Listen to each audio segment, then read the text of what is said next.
అసలైన సిసలైన ఒరిజినల్ వేదం శుక్ల యజుర్వేదము. ఎవరైనా సరే మార్చుకోక తప్పదు. చూడండి, బాసరా నుంచి ఒక పండితుడు వచ్చాడు. ఆయన వేదాన్ని ప్రచారం చేస్తూ ఉంటాడు. చక్కగా వేద అధ్యయనం కూడా చేస్తూ ఉంటాడు నిత్యం. చాలా సంతోషించాడు ఆశ్రమాన్ని చూసి. అప్పుడు మేము కృష్ణ యజుర్వేదాన్ని అనుసరిస్తాము అని అన్నాడు.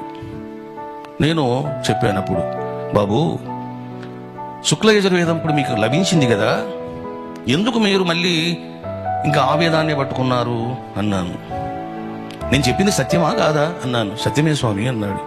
మరి సత్యం అని తెలిసినప్పుడు, మూల వేదం అని తెలిసినప్పుడు, ప్రామాణికం తెలిసినప్పుడు, సనాతనమని తెలిసినప్పుడు, మీరు పఠిస్తున్నటువంటి వేదము దోషమయంగా ఉంది అని తెలిసినప్పుడు ఎందుకు మీరు మార్చుకోలేకపోతున్నారు అన్నాను. స్వామి, మా పూర్వీకులు దీన్ని ఒక సాంప్రదాయంగా పఠించడం జరిగింది, ఉపాసించడం జరిగింది.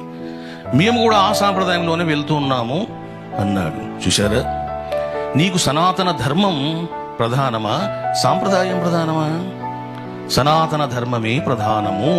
అది మా తండ్రి ఒక మంత్రం తప్పు చెప్పాడని నేను అదే తప్పు చేస్తానంటే ఎట్లా? చూసారా, మా తాత తప్పుగా మంత్రం చెప్పాడని నేను కూడా తప్పుగా మంత్రం చెప్తే, స్వరం చెప్తే ఎట్లా? నాకు తండ్రి తాత ఇంపార్టెంట్ కాదు, ఋషులేం చెప్పారు. Yes, this is the knowledge. ఇదే నిజమైన సుజ్ఞానము. మహర్షులేం చెప్పారయ్యా, వేదం ఏం చెప్పింది? నా మాట ఎందుకు ఉంటావు, అతని మాట ఎందుకు వింటావు? వేదం చెప్పే మాట విను. ఎందుకో తెలుసునా? వేదః శివః, శివో వేదః. అది శివుడే వేదము, వేదమే శివుడు. వేదాన్ని ఏమంటారు? శబ్ద బ్రహ్మము అంటారు. అది శబ్ద బ్రహ్మము. చూడండి, మీరు శుక్ల యజుర్వేదం తీసుకుంటే కేవలం మీకు ఎంతమంది ఋషులు వస్తారో తెలుసునా? 5 మంది ఋషులు. ఎవరు వాళ్ళు?